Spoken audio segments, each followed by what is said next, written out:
कोई सोहम सोहम जपने लगा, कोई कोहम कोहम जपने लगा, कोई कुछ जपने लगा, कोई कुछ जपने लगा, लेकिन वाणी का सार नहीं जानना। श्वासा कीकर सिमरनी, सिमरनी क्या होती है? एक लकड़ी की माला होती है। उस लकड़ी की माला तो 108 मालाएं होती हैं, उसको हर नाम के साथ जपा जाता है, घुमाया जाता है।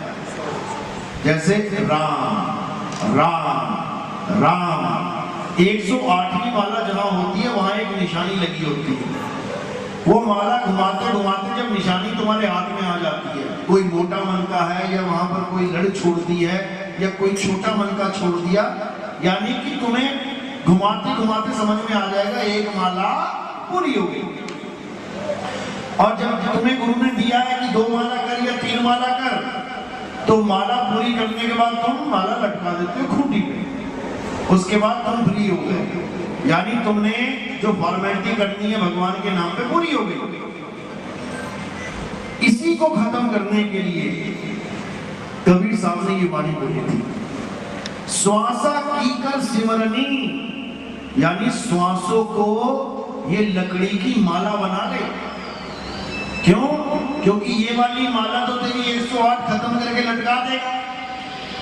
अगर श्वासों की माला बन गई तो बता कब लटकाएगा, कब पूरी होगी? ये दिन रात चल रही है, तू सो भी जाएगा तब भी चल रही है, यानी इस श्वासा को सिमरनी बना ले। मतलब ये गिनती मिनती वाला काम खत्म कर दे, अब ये श्वासों पे ही चलेगा काम, सारी उम्र पल पल चलेगा। जपने को नहीं बोला कि श्वासों पे नाम जपना शुरू कर दे, श्वासा को केवल सिमरनी बनाना है, यानी कब तक नाम सिमरण करना है? जब तक ये सांस चल रही है। तो फिर कब तक हो गई? अंत समय तक। राम नाम रटते रहो जब लग घट में प्राण। घट में कब तक प्राण रहेंगे? अंत समय तक। यानी ऐसी माला बना ली तुमने जो खत्म ही नहीं हो रही अंत समय तक। 108 वाला काम ही खत्म हो गया। एक दिन में कितनी माला घूम रही है?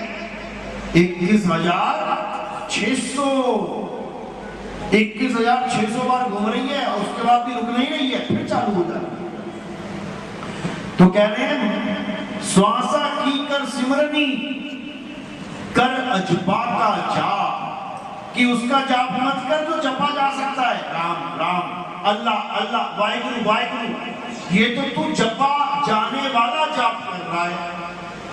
और साहिब क्या समझा रहे हैं? कर अजपा का जाप, जिसको जपा नहीं जा सकता, जो जपने में आता ही नहीं है, जिसको लिखा नहीं जा सकता, बोला नहीं जा सकता, जपा नहीं जा सकता, उसका जाप कर। और वो क्या है? आत्मा है। तुम आत्मा को लिख नहीं सकते, आत्मा का नाम जो आत्मा रख दिया वो लिख सकते हो, तुम आत्मा को नहीं लिख सकते, तुम आत्मा को नहीं बोल सकते, तुम आत्मा को नहीं सुन सकते। वो अलेख है, वो अबोल है, वो अकह है। तो कह रहे हैं श्वासा की कर सिमरनी, कर अजपा का जाप, परम तत्व का ध्यान धर। अब ये ध्यान कैसे धरेंगे परम तत्व का? परम तत्व का ध्यान कैसे धरेंगे? यही समझाता है गुरु। गुरु तुम्हें यही समझाएगा कि परम तत्व है क्या और है कहां, उसका ध्यान करना है।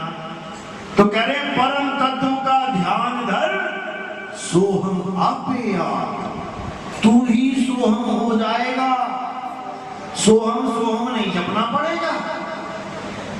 लेकिन ये तब समझ में आता है भाई, जब कोई भेदी गुरु आपके जीवन में आता है, आपको सत्य असत्य का निर्णय बताता है कि क्या है सत्य क्या है असत्य, पंच तत्वों से आपका ध्यान हटा देता है और सत्य वस्तु से आपका ध्यान जुड़वा देता है।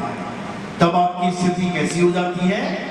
जैसे एक पनिहारिन अपने मटके को याद करती हुई 50 किलोमीटर चली जाती है, एक बार भी नहीं जबकि मटका मटका मटका मटका मटका मटका, घड़ा घड़ा घड़ा घड़ा, बिल्कुल नहीं। अपने घड़े को याद रखती है कि मेरे सिर पे मेरा घड़ा रखा है, गिर ना जाए कहीं।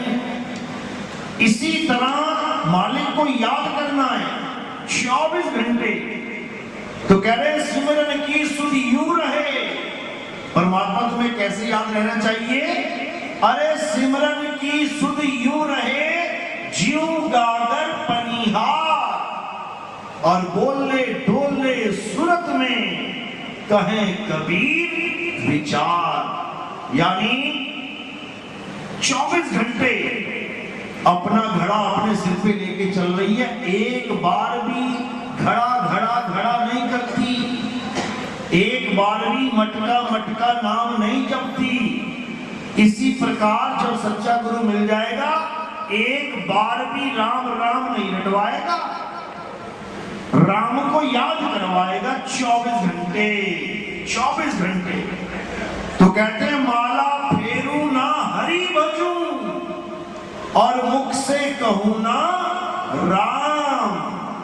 कहते बिल्कुल भी नहीं।